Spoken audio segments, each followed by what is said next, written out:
লোক করুন কেন নতুন করে তোমরা আবার একটু একটু খবর যাচ্ছে আমাদের ভালোবাসার ছেলেদের একটু রিপোর্ট আবার যাচ্ছে নাকি একটু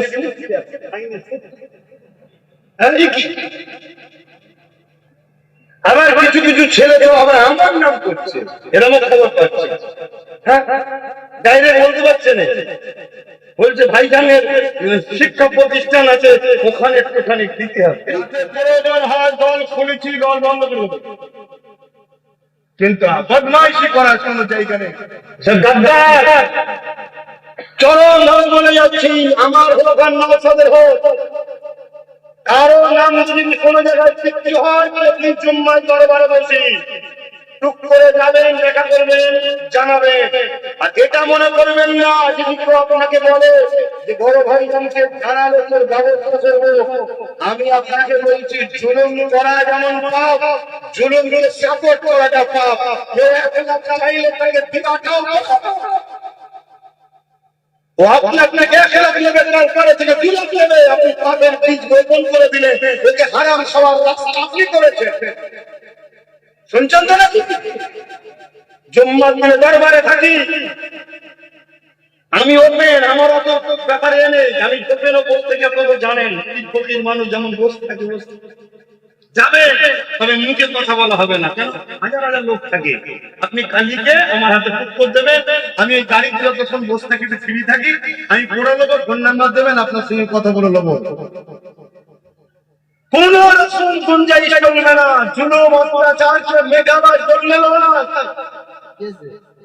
মানুষকে একটু বাঁচতে দাও গরিবকে একটু হাসি খুশিতে থাকতে দাও এতিমকে একটু অধিকার দাও বিধবাকে একটু অধিকার দাও আজ তুমি ক্ষমতাশালী জানতে তুমি গরিব হতে পারো যেমন গতকালকে ক্ষমতাশালী ছিল আজকে সে পতন হয়ে কেমন ধ্বংস হলো দেখবেন না আল্লাহকে ভয় করো আল্লাহকে ভয় করো তোমার সৃষ্টিকর্তা কিন্তু সব আছে তাই আমার নামে হোক নওশাদের নামে হোক কোন দোহাই দিয়ে হলো একবার একটু চেয়ে কনফার্ম করুন শুনছো তো নাকি আর কোনো ভাবে ছাড়া জায়গা নেই তাতে প্রয়োজন হয় দল খুলেছি দল বন্ধ করে দেবো কিন্তু বদমাইশি করার কোনো জায়গা নেই তিনি মনে করো যে কম্বল বাঁচতে বাঁচতে আপনার কম্বলই শেষ হয়ে যাবে কোন দেখি আমরা ফেরাউনকেও দেখেছি নমরুদকেও দেখেছি আদম থেকে আবু বকর সিদ্দিক আবু বকর সিদ্দিক থেকে জুলফিকার সিদ্দিক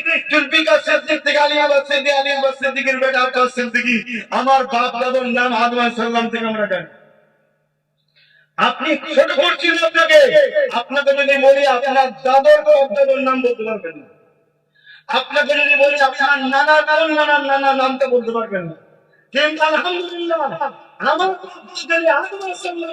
পৃথিবীর প্রথম মানুষ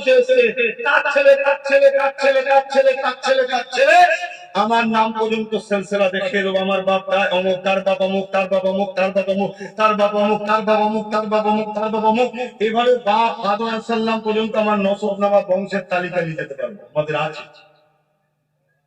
ভাবতে পারছে হ্যাঁ প্রয়োজন হচ্ছে আগামী দিন যে জুলুম অত্যাচার দরকার আছে তাই চিন্তা ভাবনা করে আমি তো অন্যদিকে জগতে চলে গেছি এই ভাইটাকে সামনে দিয়েছি তার মানে এটা নয় যে আপনি একটুখানি সুযোগ পাবেন যে আবার আপনি ভুল করবেন এটা মেনে নেওয়া যাবে না এমন হচ্ছে গতদিন যে লোকগুলো আমার সংগঠনের ছেলেদেরকে 1 লাখ 2 লাখ করে ফাইন করেছিল মেরেছিল পিটিয়েছিল তাদেরকে মোটা অঙ্কের টাকা দিয়ে দল ঢোকাবার রাস্তা ক্লিয়ার করা হচ্ছে খবর কিন্তু সব পাচ্ছি আমি শুধু এতটুকু বলবো আপনারা একটু ডাইরেক্ট গিয়ে নোটিশটা করুন তারপরে ব্যবস্থা করুন যদি আপনি পছন্দ আমাকে না করেন বেরিয়ে যান দল ছেড়ে বেরিয়ে যান বেরিয়ে গিয়ে আত্মহত্যা করে খান হসপিটালে আমার কিন্তু মনে রাখবেন আপনার বাচ্চার কথা আপনি যদি মনে করেন সাবধান হন কারণ আপনার হারাম খাওয়ার ফল আপনার বাচ্চাকে ভুগতে হবে ক্যান্সারের মতো যদি রোগ হয়ে যায় রোগ হয়ে যায় আল্লাহ ভয়ঙ্কর রোগ হয়ে যায়, 10 লাখ ছাড়বেন, 10 কোটি বেরিয়ে যাবে। একটু সাবধান হন, আল্লাহ দিন আরো ভালো দেবে, আরো ভালো দেবে। কাজ করুন না, থাকুন না। বিভিন্ন জায়গা আছে, সুযোগ আছে, কাজ করুন। যে আমি তোর এখানে নাম দেবো, আমি তোর এখানে এটা দেবো, সাপ্লাই আমি দেবো, নিয়ে কাজ করুন, করছান, খেটে থাক। কথা খারাপ লাগছে? কোন দরজা নেই, চতুর্দিকে ঘেরা, কাউকে ধরে এনেও বসানো হয়নি, আর পয়সা দিয়েও বসানো হয়নি, বিরিয়ানিও নেই মনে হয়। ব্যাস, আর পরে এসেছেন কি জন্যে? ভালোবাসেন বলে তো। আমি তো চাইবো এক জায়গায় যেমন দুনিয়ায় হয়েছি, পরকালে যেন জান্নাত এক জায়গায় হই, এজন্য তো বুঝাচ্ছে। হারাম খেলে হবে না বাবা, জুলুম করে খেলে হবে না, লুটে পুড়ে খেলে হবে না। কথা বুঝে আসছে? এগুলো একটু মাথায় রাখবেন। সুযোগ যখন পেয়েছি একটু বললাম, খারাপ নিলেন? ন্যায়ের পক্ষে থাকলে, সত্যের পক্ষে থাকলে, অত্যাচারদের বিরুদ্ধে লড়লে, জালিম যত শক্তিশালী হোক না কেন, আল্লাহ আপনার জন্য দুটো রাস্তা রেখেছে। প্রথম নম্বর, আপনি শহীদের দরজা পাবেন। সাহাবা হুজুররা প্রতিটা লড়াইয়ের ময়দানে যেতেন, আল্লাহ পাকে গিয়ে দোয়া চাইতেন, আল্লাহ পাক আমার যেন শহীদের মরণ হয়। আল্লাহ আমি যেন ন্যায়ের পক্ষে, মানবতার পক্ষে, আপনার যখন রাস্তায় লড়তে লড়তে জালিম অত্যাচারী স্বৈরাচারীর বিরুদ্ধে লড়তে লড়তে আমার যেন মরণটা হয়ে যায়, এইভাবে দোয়া চাইতে। এই যুবকেরা যত খুশনসিবরা পায়, সব থেকে নসিবওয়ালা যারা হয়, তারাই তো শহীদের মরণটা পায়। আমার নবীর সাহাবাদের মধ্যে থেকে সাহাবীর নাম বলছি হযরত খালিদ বিন ওয়ালিদ। তিনি আল্লাহ পাকের কাছে প্রতিটা লড়াইয়ের দিনে কাতরামাত করে দোয়া চাইতেন। মোট লড়াই করেছে 120 থেকে 25টা। গরীবদের পক্ষে, বিধবাদের পক্ষে, এতিমের পক্ষে, মানবতার পক্ষে, সাম্যের পক্ষে, শান্তির পক্ষে, জালিমের বিরুদ্ধে, অত্যাচারের বিরুদ্ধে, খুনিদের বিরুদ্ধে, সন্ত্রাসবাদের বিরুদ্ধে। এমন করে খালিদ বিন ওয়ালিদ লড়াই করেছে 120 থেকে 25টা। এই 20 থেকে 25টা লড়াইতে প্রতিটা লড়াই দোয়া চাইতেন, আল্লাহ আমি যেন শহীদের মরণ করি, আমার যেন শহীদ হয়। কিন্তু একদিন বিছানাতে শুয়ে রয়েছে, চোখ দিয়ে পানি বেরোতে লেগেছে, মৃত্যুর সময় এসে গেছে। স্ত্রী বলছে, স্বামী রে কষ্ট হচ্ছে নাকি, কাঁদছেন কেন? খালিদ বিন ওয়ালিদ বলতে লেগেছে, না আমি কষ্টের জন্য কাঁদছি না, আমার মনের মধ্যে বড় দুঃখ রয়ে গেল। কিন্তু স্বামী রে, আমি লড়াই যখনই করেছি, আল্লাহ পাকের কাছে দোয়া চেয়েছি, আল্লাহ এই দুনিয়ার উপরে শান্তি প্রতিষ্ঠিত করা, আল্লাহর কোরআন জানাচ্ছে, অন্যায় করো না, অন্যায়কে মিটাও, ন্যায় করো, ন্যায়কে প্রতিষ্ঠিত করো। আমি যখন আল্লাহ এই জমির উপরে ন্যায়কে প্রতিষ্ঠিত করার জন্য, অন্যায়কে মিটাবার জন্য জালিমদের বিরুদ্ধে লড়াই করতাম, আমি দোয়া চাইতাম, আল্লাহ আমি যেন শহীদের মরণ হয়। 120খানা লড়াই করেছি কি 25টা লড়াই করেছে, আমার একটা লড়াইতে শহীদ আমি হয়ে গেলাম না, তারই বলছি কি আনন্দে 120টা লড়াইতে খালিদ বিন ওয়ালিদ প্রতিটা লড়াইতে বিজয় লাভ করেছে। শুনে অবাক হয়ে যাবে, আজ যেমন আমেরিকা পৃথিবীর দাদা বলে, তাই তো নাকি? আবার আমেরিকার বিরুদ্ধে বললে কারো মনে মনে কষ্ট হয়, কেন আবার কেউ আছে আমেরিকাকে আব্বাজান বলে। কিন্তু আমাদের কাছে আমেরিকা আব্বাজান নয়, আমাদের কাছে জুতোর তলায় থাকে। কেন? জালিম।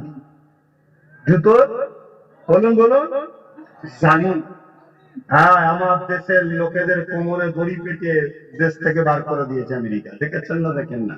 হ্যাঁ, ভারতে একে বলে আমার দেশের সাথে চুল পরিমাণ কেউ গাদ্দারি করলে তাদেরকে আমরা জুতোর তলায় রাখি, জালিম মনে করি। তো যাই হোক, সেদিন ছিল পৃথিবীর দাদা রোম, রোম সাম্রাজ্য। খালিদ বিন ওয়ালিদ একদিন লড়াই করতে গেলেন মাত্র 3000 লোক নিয়ে, সৈন্য নিয়ে। আর রোমের সৈন্য সংখ্যা কত? 2 লক্ষ।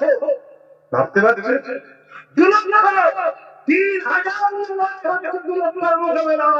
কিন্তু 3000 সিপাহসালার খালিদ বিন ওয়ালিদের নেতৃত্বে এই লড়াই আল্লাহ খালিদ বিন ওয়ালিদকেই বিজয় দিয়েছে। জোরে বলুন সুবহানাল্লাহ। সেই খালিদ বিন ওয়ালিদ কাঁদছে, যে আমার শরীরের এমন কোন জায়গা নেই যেখানে অস্ত্র দাগ নাই, এরপর আমি শহীদ কেন হলাম না, এজন্য আমি কাঁদছি। তখন স্ত্রী সান্ত্বনা দিচ্ছে, হ্যাঁ আমার প্রাণের স্বামী, আপনার নাম কি? খালিদ বিন ওলীদ, কিন্তু আপনার লাকাব কি? সাইফুল্লাহ। লাকাব সাইফুল্লাহ এর মানে হচ্ছে আল্লাহ তরোয়ার। কার তরোয়ার? আল্লাহ তরোয়ার। অর্থাৎ তোমার সামনে কোন জুলুম টিকতো না। এত বড় বীর যোদ্ধা ছিলেন। খালিদ বিন ওলীদকে স্বামী স্ত্রী বুঝাচ্ছে, আপনি হলেন সাইফুল্লাহ, কিন্তু আপনি যে সংগ্রাম করেছেন, আল্লাহ আপনাকে যেন শহীদের মর্যাদা দেয়। বলুন সুবহানাল্লাহ। তাদের মধ্যে শহীদ হওয়ার একটা চেতনা ছিল। আর আজকে আমরা কি করছি? লুকোচ্ছি জুলুম দেখে। যে যার পাড়ায় ইউনিট করো, 50, 60, 70, 80, 100 টাকা করে যুবক ইউনিট করো। আমার পাড়ার কোন গরিব যেন রাত্রে না খেয়ে সময়, এর জন্য ইউনিট করো। আমার পাড়ার কোন এতিমের উপরে জুলুম যেন না হয়, এর জন্য ইউনিট করো। আমার পাড়ার কোন গরিবের উপরে কোন যেন অত্যাচার না হয়, এর জন্য ইউনিট করো। তুমি কাটের পয়সা সে ফান্ড তৈরি করো, সেই ফান্ডে তুমি গরিবের বাচ্চাকে পড়াও, পড়িয়ে আইএস বানাও, আইপিএস বানাও, ডিএম বানাও, ভিডিও বানাও, ডাক্তার বানাও, উকিল বানাও। আরে মৌলভী সাহেব বেশি লাগবে না। এক বসিরহাটের মৌলানা ইপার 24 পরগনা, ওই 24 পরগনা, 24 পরগনা তখন একসাথে ছিল, দুটোর জন্য একাই যথেষ্ট ছিল। তার মানে এটা বলছিনি যে মাদ্রাসা মসজিদ গুলাই মৌলভী সাহেব পড়া বন্ধ করে দাও না, হাফেজ হোক আলেম হোক, কিন্তু হাফেজ আলেমের পাশাপাশি আমার বাচ্চাকে ডাক্তার, উকিল, জজ, জিএম, আইএস, আইপিএস করো। কেন হবে না? যারা চেষ্টা করেছে হয়েছে না হয়নি? বানাও। যারা দেশের কাজে লাগবে, সমাজের কাজে লাগবে, জাতির কাজে লাগবে, মানুষের কাজে লাগবে, তৈরি করো। এর নাম ইসলাম। আমি একটা কথা ইসলামের বাইরে বলছি না, আপনারা নিতে পারছেন তো? অজামা সব কথা কিন্তু ইসলামের মধ্যে বলেছি।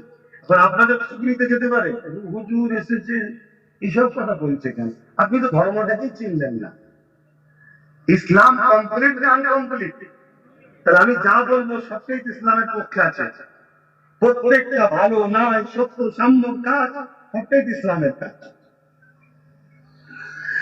বাবা একটা কথা বলে যায়, কিয়ামতের দিনে জান্নাতীরা যখন জান্নাতে চলে যাবে, জাহান্নামীরা যখন জাহান্নামে চলে যাবে, মহান স্রষ্টা রব্বুল আলামিন জান্নাতীদের ঘরে বলতে লাগবে, আমার বান্দা বান্দীরে, দুনিয়া জমিনে তোমরা অনেক কষ্ট সহ্য করেছো, অনেক ত্যাগ স্বীকার করেছো, তোমরা সত্যের পক্ষে দাঁড়িয়েছিলে, তোমাদের উপরে অনেক জুলুম হয়েছিল। আবার অনেককে বলবে তোমাদের হাতে ক্ষমতা ছিল, কিন্তু ক্ষমতাকে তোমরা ভুল রাস্তায় ব্যয় করো না, ন্যায়ের পক্ষে রেখেছিলে। আজ তোমাদেরকে আমি জান্নাতে দিয়েছি, বলো যা ওয়াদা করেছিলাম ওয়াদা পেয়েছো কি বলো? জান্নাতীরা বলতে লাগবে, আল্লাহ আপনার জান্নাত যা ওয়াদা করেছেন তার থেকে অনেক সুন্দর। আল্লাহ আমরা বুঝতে পারি না এত সুন্দর জান্নাত। আল্লাহ তখন বলবে, জান্নাতীরা তোমরা কি দুনিয়াতে আর যেতে চাও? ওই সময় তারা বলতে লাগবে, ও রব্বি না, আমরা দুনিয়াতে আর যেতে চাই না। কেন? এই দুনিয়া আপনার জান্নাতের কাছে দুনিয়ার কোনো তুলনা হয়। জান্নাত এত সুন্দর, জান্নাত এত শান্তি, জান্নাত এত নিরাপত্তা। এই জন্য সবাই বলবে, আল্লাহ আমরা জান্নাত থেকে যেতে চাই না। কিন্তু একজন যুবক নিয়ে গিয়ে বলবে, আল্লাহ আমরা আপনার দুনিয়াতে যেতে চাই, আমরা আপনার দুনিয়াতে যেতে চাই, জান্নাত থেকে দুনিয়াতে যেতে চাই। আল্লাহ ওই সময় বলবে, বান্দারে কেন কেমন মজা দুনিয়াতে পেয়েছো যেটা জান্নাতে নাই? কোন শান্তি, কোন মজা তোমাকে দুনিয়ায় নিয়ে যেতে বলছে? ওই সময় সেই বান্দারা বলতে লাগবে, ও রব্বি আল্লাহ অবশ্যই জান্নাতের কোনো তুলনা হয় না, জান্নাত এত ভালো, এত শান্তি, তাহলে কেন দুনিয়াতে যেতে চান? ওই সময় তারা বলতে লাগবে, আল্লাহ দুনিয়াতে এমন একটা মজা পেয়েছিলাম, ওই মজাটা আপনার জান্নাতে নাই, ওই মজাটা টাকা নিয়ে পারবো না, দুনিয়াতে যেতে চাই, যেতে চাই, যেতে চাই। বান্দারে কি মজা? ওই সময় তারা বলতে লাগবে, আল্লাহ দুনিয়ার জমিনে আপনি বলেছেন ইমানদারি ন্যায়ের পক্ষে থাকো, সত্যের পক্ষে থাকো, মানবতার পক্ষে থাকো, গরিবের পক্ষে থাকো, খোদার পক্ষে থাকো, মানবতার পক্ষে থাকো, মুসলিমের পক্ষে থাকো, বিরুদ্ধে থাকো, সন্ত্রাসের বিরুদ্ধে থাকো, অসহিষ্ণুতার সাথে বদমাইশের বিরুদ্ধে থাকো। এই যে আপনি সত্যের পক্ষে ন্যায়ের পক্ষে থাকার কথা বলেছে, জুলুমের বিরুদ্ধে লড়তে বলেছে। আল্লাহ, এই লড়াই যখন আমরা জুলুমের বিরুদ্ধে করতাম, ওই জালিমরা তখন ক্ষমতার জোরে আমাদেরকে যখন শহীদ করে দিত, হত্যা করে দিত, আল্লাহ ওই সময় যখন আমাদের জানটা বেরিয়ে যেত, এত অন্তরে তৃপ্তি পেতাম যে জানটা যে আল্লাহ দিয়েছে, সে আল্লাহ খুশির জন্য জানটা বেরিয়ে গেল। আরো জোরে বলুন সুবহান। বেরিয়ে যাবে পৃথিবীর কোনো টাকা লুকাতে পারবে না, পৃথিবীর গুজরাতে পারবে না, পৃথিবীর কোনো খবর তোমাকে পাওয়াতে রাখতে পারবে না, পৃথিবীর কোনো ক্ষমতা তোমাকে বাঁচিয়ে রাখতে পারবে না। তোমার যেদিন আছে, যে সময়ে, যে টাইমে যেখানে আছে, সেই জায়গাতে তোমার মৃত্যু হবে। এই শরীর থেকে তোমার জানটা বেরিয়ে যাবে। এই জানটা তো বেরোবে বেরোবো, কিন্তু বেরোনোর উদ্দেশ্য যেন এটা হয়, মহান সৃষ্টিকর্তা দিয়েছে, সৃষ্টিকর্তার জন্য বেরিয়ে গেল। আর বলুন সুবহান।